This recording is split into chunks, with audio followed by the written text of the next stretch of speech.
Good morning. आइए देखते हैं इंटीग्रेशन से रिलेटेड सम।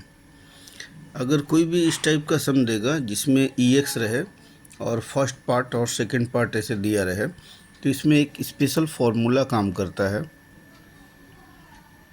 EX यहाँ पे कोई फंक्शन रहे और ठीक उसके बगल में डेरिवेटिव रहे।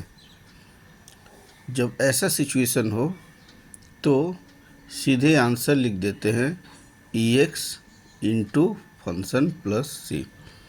अब इसके केस में EX तो है ही, अब इन दोनों में से फंक्शन कौन है पहचानने की कोशिश करेंगे। ज़रूरी नहीं कि हमेशा पहले वाला ही फंक्शन होता है, किसी किसी में दूसरा वाला भी होता है।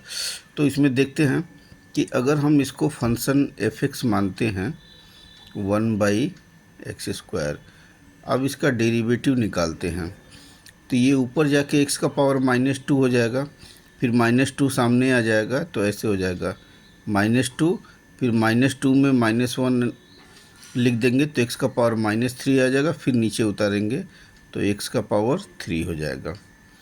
तो इसका जब हम लोग डेरिवेटिव निकाले तो ये मिला। तो इसका मतलब ये फंक्शन है और ये उसका डेरिवेटिव है। ठीक है, तो जब ऐसा सिचुएशन आता है तो नियम कहता है कि EX लिख दो, तो EX लिख दिए और फंक्शन लिख दो। तो दोनों में से फंक्शन कौन है? ये वाला फंक्शन है। तो यहाँ पे हम लिख देंगे 1/x² प्लस C। तो इस तरह का अगर सम देगा तो ये फॉर्मूला अप्लाई करेंगे 100% बन जाएगा, लेकिन समझना होगा फंक्शन कौन है और उसका डेरिवेटिव निकालने आना चाहिए। जैसे यहाँ पे हम 1/x² का निकाले हैं। ठीक है, इसका हम यहाँ पे शॉर्ट फार्मूला भी दे रहे हैं। अगर कोई भी चीज़ अगर यहाँ पे ऐसे बाई में रहेगा, ठीक है, तो इसका फार्मूला लिख दे रहे हैं -n। जैसे यहाँ पे 2 था तो यहाँ पे लिख देंगे -2, फिर x का पावर यहाँ पे इंक्रीज कर देंगे। जैसे 2 है तो 3 हो गया, तो यहाँ पे n है तो यहाँ पे लिख देंगे n+1। तो ऐसे करेंगे तो बहुत जल्दी से बन जाएगा।